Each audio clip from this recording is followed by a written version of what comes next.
Carter Langston, the name that echoed through Wall Street and Silicon Valley alike, had built his empire from a dingy college dorm room to a billion-dollar tech conglomerate, yet despite the power, acclaim, and luxury that encased his world, something vital had long gone missing, like a light that flickered out quietly after his wife Amelia passed away 3 years ago. A woman whose laughter once filled the grand halls of their cliffside mansion overlooking the Pacific Ocean, whose absence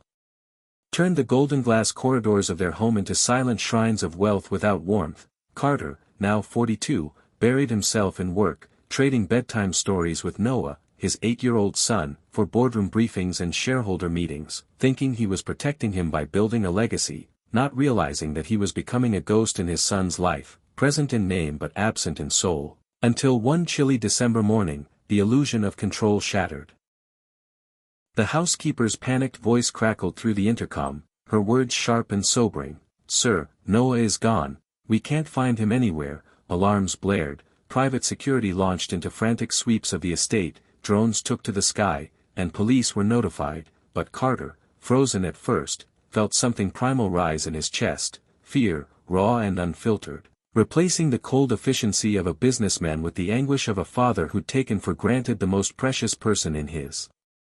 world. Hours passed like lifetimes, Carter's knuckles white as he gripped photos of Noah, his boy with curious eyes and a mischievous smile who had quietly started to fade from Carter's orbit, who had drawn pictures and left them on his father's untouched desk, who'd whispered, "I miss you, Daddy," to empty doorways. And then, just as the sun dipped below the horizon, casting long orange shadows over San Francisco, a call came in from a hot dog vendor near Golden Gate Park.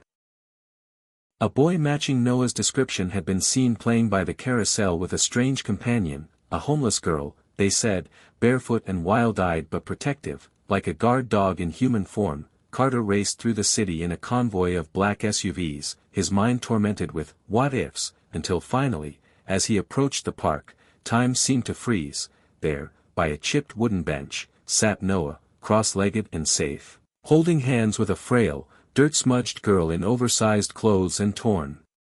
sneakers, her face wary as the cavalcade of men in suits approached. Carter jumped from the vehicle, ran to his son, pulled him into his arms with a trembling grip he hadn't felt in years, whispering apologies and prayers into his soft curls, but Noah, eyes wide with innocence, pulled away slightly and said, "Dad, this is Lily, she saved me." The girl stood up instinctively, backpack slung over one bony shoulder, ready to run, but something in Carter, something buried and broken,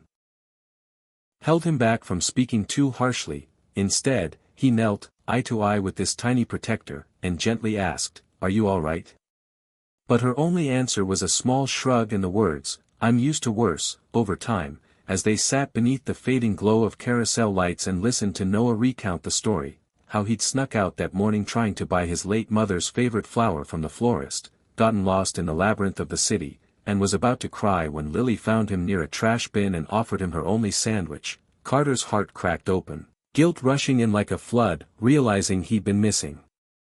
more than just physical moments with his son. He'd missed the moments that built trust, the small acts of love that stitched a father and son together. He brought Lily with them that night, partly out of gratitude, partly curiosity, but mostly something else, something he hadn't named yet but could feel like a whisper in his chest. At the hospital, Noah was fine, just cold and hungry, but Lily, only 10 years old by her own quiet admission, was malnourished, dehydrated, and suffering from a host of untreated conditions, yet she refused most help, flinching at kindness like a feral cat unaccustomed to affection, until a nurse brought her hot chocolate and Noah climbed into her lap with a picture he drew of the three of them, and she smiled, small, hesitant, but real. Carter didn't sleep that night, pacing his penthouse, staring at Lily sleeping curled up on the couch beside Noah, wondering how many nights she'd spent on the streets with no one looking for her, no one fighting for her, no one saying her name with love. The next morning, he made calls, not to his board or investors, but to private investigators, lawyers, social workers, diving headfirst into the story of Lily Jenkins, a child lost in the system, bounced from foster homes to group shelters until she ran away after her grandmother, her only guardian, died 2 winters ago, and from then on, she'd survived on instinct, scraps, and an old harmonica she played for coins near the pier, all while remembering what her grandma used to say, "Kindness is your armor, baby." Even when the world doesn't deserve it, Carter extended his hospitality, letting her stay, just until we figure something out. But days turned to weeks, and in that time, Lily transformed their home, not with new decor or furniture, but with presence, laughter, and unexpected insight that humbled even a man worth billions. She and Noah became inseparable, climbing trees, baking cookies, leaving post-it notes of encouragement around the house, and slowly, Carter found himself pulled into their orbit, sitting at the dinner table longer, learning to listen, to feel again, to be vulnerable. One night, after Lily beat him at chess with a cheeky grin, Carter asked if she missed her grandma, and she simply nodded, saying, "But I think she'd like it here," and he had to excuse himself to cry in the hallway. It wasn't charity anymore, it was love, real and chaotic and honest, and for the first time in years, Carter stopped checking stock prices and started checking spelling homework, trading meetings for movies, investments for ice cream runs, and then came the question from Noah, "Can Lily stay with us forever?" A question so simple, yet so powerful, it made Carter realize he no longer saw her as a guest or a burden, but as his own, someone who had earned a place not out of pity but out of purpose. He filed for guardianship, and the court date arrived like a storm, reporters buzzing with headlines, critics accusing him of publicity stunts, but Carter didn't care. He only cared that Lily had a seat at their table and a nameplate on her bedroom door. During the hearing, the judge asked Lily if she wanted to live with Mr. Langston, and she stood there, legs trembling but head held high, and said, "He didn't just give me a house, he gave me back my family.